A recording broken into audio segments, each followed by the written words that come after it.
Alright guys, it is time for more Gaming World Championship news. The Gaming World Championship for 2019 has been fully announced.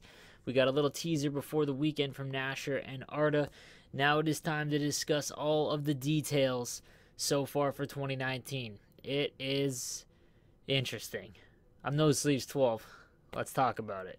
So guys, before I continue, I need you to know that all this information is coming from TDIHockey.com. My boy PJ put together a fantastic article on his website that will detail literally every single piece of info for this tournament. I'm just going to give my hot takes and kind of break down the qualification process and my kind of thoughts on the events, okay? So if you want everything as far as dates, he has an interactive calendar you can use, all of that, TDIHockey.com. All right, guys, so now let's talk pros of the event because it got a lot of heat this morning when it was announced.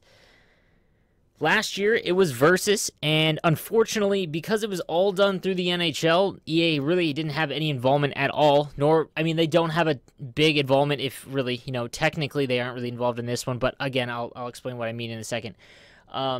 There was a lot of people that didn't even know what the GWC was, and by the time they found out what the qualifiers were, maybe they don't watch Twitch or content creators, or maybe they're not on Twitter or see the news on NHL.com. It was very difficult to find info on this event, okay? So this year, what they've done, because last year was all Versus, all done through the NHL, this year, EA Sports is sort of involved because it is Hockey Ultimate Team. They're using their game mode, specifically Hockey Ultimate Team. No restrictions. So your 99, well, my overall 99 overall team is completely legal. Kind of a downfall, but I'll get into that in a second. The game mode is going to be in-game. So just like Hut Champs every weekend, you have a collectible for it, you go in, you see Hut Champs is available the weekend, you can play it. It's actually going to be more like a comp season because there's no restriction on to actually qualify in any of these open bracket tournaments. Sorry, these open leaderboard tournaments. What will happen is starting March 13th, okay?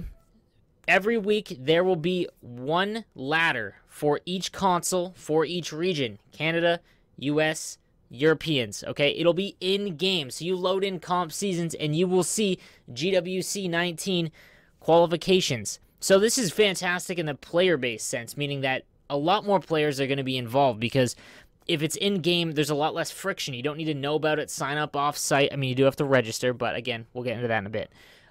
You can just see it, right? So as far as awareness goes, it's going to be infinitely more, and the exposure will be 10 times what it was last year. I do think that's a plus. The downfall is that currently there is an issue. EA has done a lot of things this year, now in hindsight, to prepare for this. Dedicated servers, switching to win-based Hut Champs.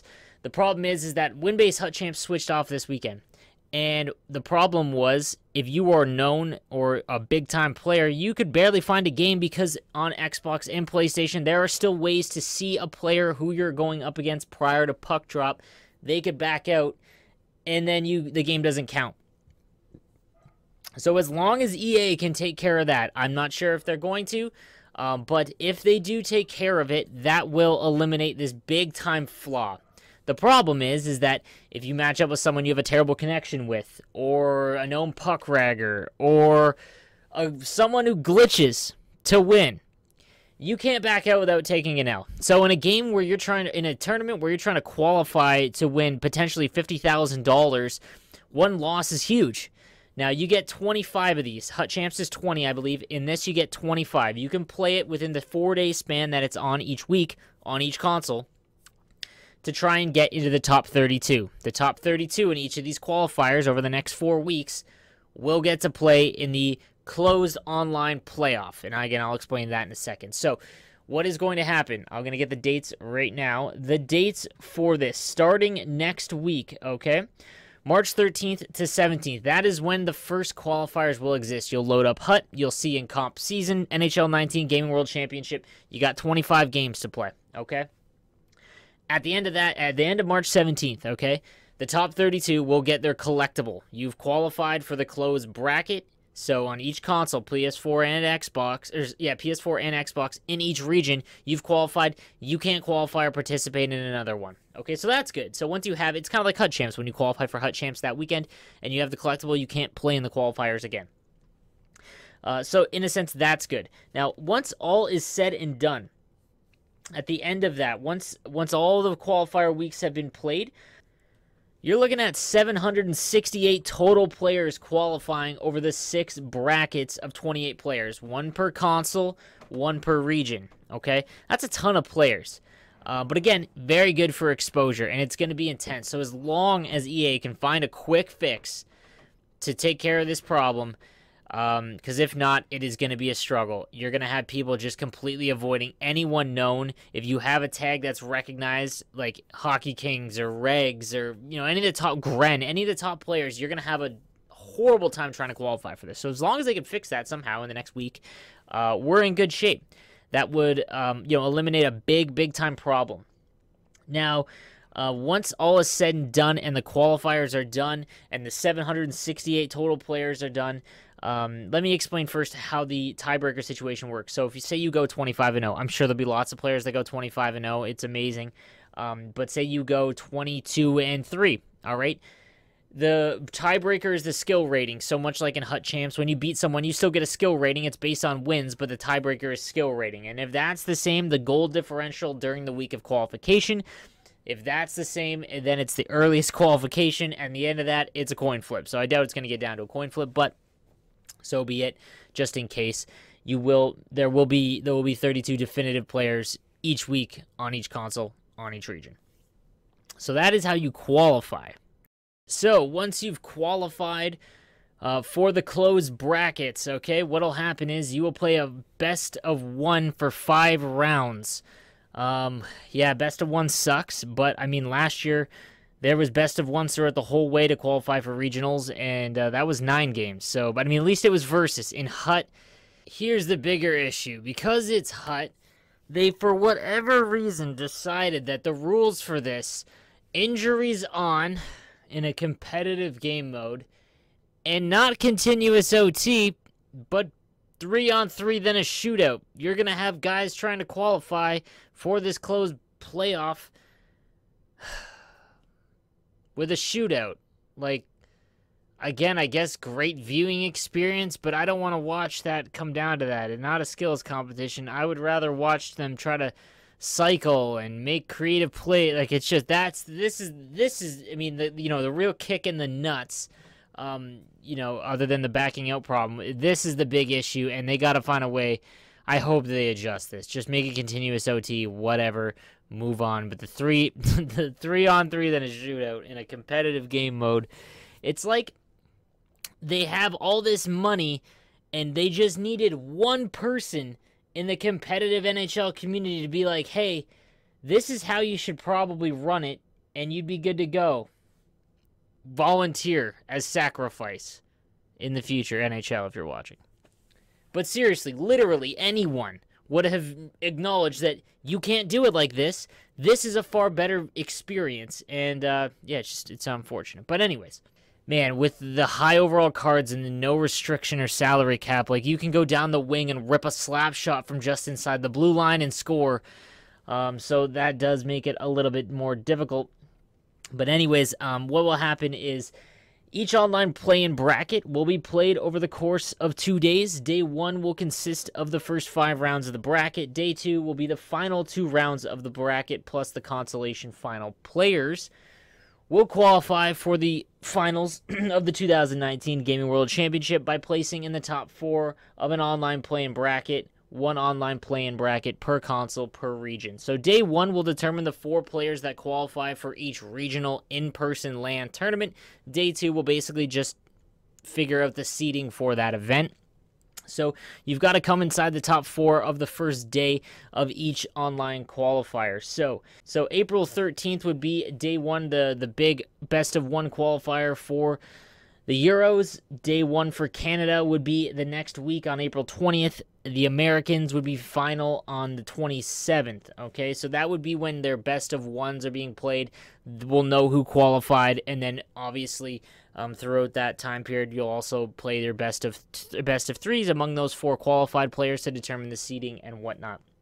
And then later on, we're going to have the regional final draft. Here's where things get awesome, because at the regionals, there's a draft, meaning that you will draft in a snake draft, just like fantasy, who is going to be on your HUT team for the regional LAN qualifiers. This is the coolest part of this event. So let's take away to get there, because getting there is a disaster. I don't think it's done very well, but here we are, and I digress. So once you get to the regionals, okay, how it's going to work is, say I finish first overall. I get to pick first. I'm going to snake Connor McDavid. We don't know if it's going to be base cards or his highest rated card or a 99 overall card. I'm going to get Connor McDavid. Okay, he's now off the board for the rest. But the problem is that I don't get the draft again until 16th. So it's going to be awesome to watch how these guys do their strategy, whether it be go all in or grab Ben Bishop early, for example. You know, things like that. Do you go double defense? Do you go winger, speedy winger? Do you go all 4 centers first? There's no trading involved, so it is all who you draft. It's going to be done right there, but players get to do it live, and that is going to be the coolest part of this event because we actually get to break down who picked who and if it's a good strategy or not, which is just an awesome viewer experience. But like I said, how you get there kind of kills it. But regardless, the regional qualifiers are set up to be awesome. And then the grand final. So this would happen in Vegas. I'm not really going to talk about all that because there'll be a breakdown later on, but I mean, that's where you win the 50 grand. I don't really want to talk about that because I think that'll end up making just way too long. So I just want to give my take on how the event is run. One, if it's HUT, it sucks that it was announced this late, but this is what we have. EA needs to fix the backing out issue prior to this. If they don't, it's going to be brutal. You're going to have Jimmy Hockey or, you know, I think Sod calls him Tommy Trampoline or whatever, qualify for this event because all he did was stay up with his buddy and back out against anyone known and played, you know, just the randoms and whatnot. It needs to be, if NHL is going to succeed as an esport, it needs to act like an esport. It can't just promote and try and include everyone and be this big, happy, you know, everyone's welcome, all this. This is an event for a significant amount of money, 100 grand in total.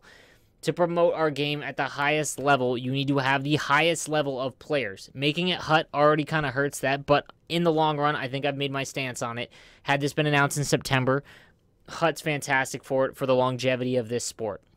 I mean, the creativity and how the regional LAN's going to work is awesome. I think that draft process, super cool. Again, there needs to be some way to include viewership to that it's not just Pittsburgh versus Pittsburgh. But you know, the best of ones being involved at all, I know that it's a long process, but, I mean, for example, there's 128 people qualifying for this thing. What if there was only 64 and now every round can be best of 3 over 2 days? Just an idea. I think you would get a better representation of the elite community because I swear, if someone makes it who just backs out constantly, they'll probably get railroaded in the qualifier, but you might have, you know, knocked out and took someone's spot who had to play biggies because he couldn't get a game no matter what while trying to qualify. So, again, that's just something to think about, but I am stoked for this event. So, again, guys, all the information, tdihockey.com. Need to go visit it. Read the whole article. Again, you'll see all of it. I was just going over it in, like, you know, kind of quickly. I wanted to give my opinions on it. If you have any questions about the event, how to qualify, the players you should go after, how it's going to work, shoot me a message on Twitter at NoSleevesGaming, or again, follow TDI Hockey on Twitter as well. All the information you can get from one of us and the O-Way as well on Twitter. And, yeah, if you guys have any questions, jump into my stream. I stream 7 p.m. to 11 p.m. Monday to Friday, as well as on the weekends. So follow me there. And if you have any questions, just hop in. And, yeah, I'll be sure to answer. But thank you guys for watching. I'm NoSleeves12. My team's the best. See you guys.